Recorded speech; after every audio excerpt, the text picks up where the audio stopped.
Are you considering selling your business? It's a significant decision that takes a lot of consideration. Hi, my name is Trent Lee. I've been the #1 business broker in the country for 5 years in a row. There's literally no one in the country that sells more transactions than I do. To ensure that you're fully prepared and ready to make this decision, I've compiled 10 steps that you need to know before you decide to list and sell your business. Step number 1, determine the fair market value of your business. One of the first steps is to determine how much your business is worth and what a buyer will pay for it on the open market. You need to make sure that your asking price is within a justifiable range that a buyer and a bank would find acceptable. You also need to make sure a business appraiser can justify the valuation as well. Check out this Forbes magazine article I wrote where I go into more detail on how you can properly calculate the fair market value or going concern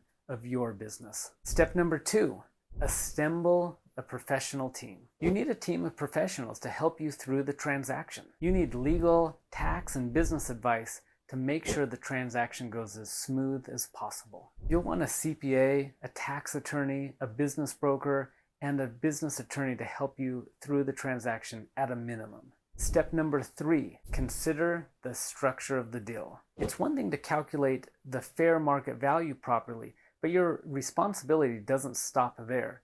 You need to calculate the structure of the deal appropriately as well. You'll need to be aware of how others have successfully structured the deal of their business that is similar in nature to your industry. A good business broker can help you determine not only the fair market value of the business, but how to structure the deal appropriately.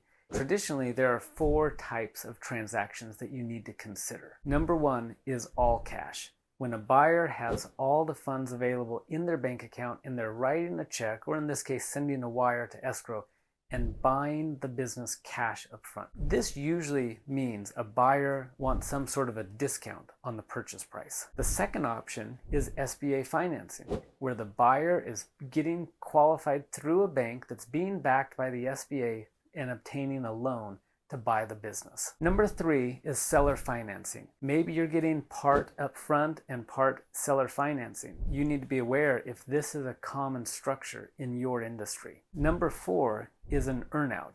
Maybe the buyer's coming in with 75% down and 25% is based on performance and an earnout. All of these things a business broker can help you through. Number 4, get your financials in order and organized. As a business broker myself, this may be the #1 deal killer I see with sellers who are thinking about selling their business. Make sure you have clean, organized financials that show the revenue, the cost of goods, the payroll, the operating expenses, fixed and variable. Your valuation is primarily driven by the business's profitability. So having one good year or bad year doesn't necessarily make or break the deal.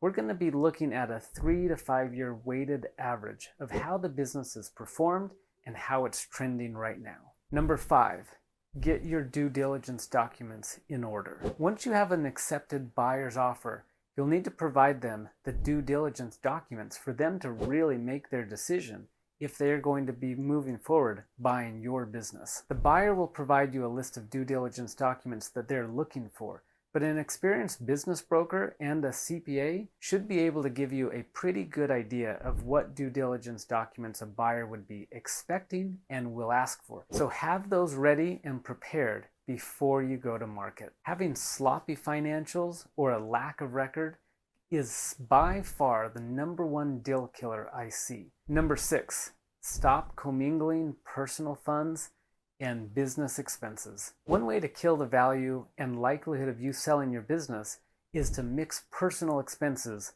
through your business bank account or business credit cards. I see many small business owners who treat their business like a family ATM machine. It makes for a big mess for a business appraiser or business broker to come in and try and justify what add backs and what's business, what's personal, and it makes it for a real challenge for a bank to properly calculate the debt service ratio. Number 7, confidentially market your business for a buyer. Selling your business is not like selling your house. You don't post it on social media and tell all your friends and family. Selling a business should remain confidential from start to finish, the entire process. Your employees shouldn't know, your customers shouldn't know, and your competitors shouldn't know. Your business broker can talk to you more about how to market and find a buyer and maintain confidentiality throughout the entire process. Number 8. Get the offer in writing. A proper offer is much more than just a simple, non-binding letter of intent or LOI. You need a full purchase agreement, whether that's a stock agreement or an asset purchase agreement. A typical purchase agreement will outline the price, the terms, the due diligence period, the due diligence documents, the contingencies, and the closing date that they would expect to close the transaction by. Rely on your legal team or your business broker or business advisor to draft that document and review it properly to make sure that all components of the transaction have been covered. Step number 9, keep it quiet until the entire process is finished. Unfortunately, I've seen this too many times over the years. The business owner feels like they need to let their longtime employee, their best friend who works at the company, their longtime manager know that they're actually selling the business. And almost always, this backfires. Often, employees feel threatened, they feel like their job isn't secure, and they begin to talk and share the confidential information with other people. Soon, they tell one other person, and before you know it, the whole company knows the business is for sale and everyone's worried about their job security. And the reality is, the employees shouldn't have anything to worry about.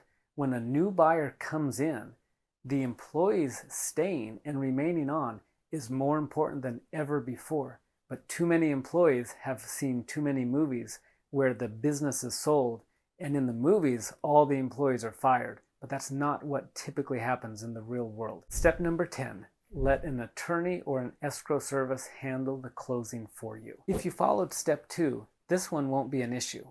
It's already covered. Rely on experts to draft and handle all the legal aspects of closing the transaction. I've seen too many stories over the years and had too many experiences where buyer and seller thought they could trust each other, thought they might save a little bit of money, and tried to handle the transaction on their own, and it ends in a disaster. Be sure to allow the professionals to handle the reps and the warranties as well as any successor liabilities. Follow these 10 steps and you'll make sure that your transaction goes as smooth as possible. Subscribe to my channel so you don't miss any other videos about how to properly calculate the fair market value of your business and how to prepare to eventually sell it. See you soon.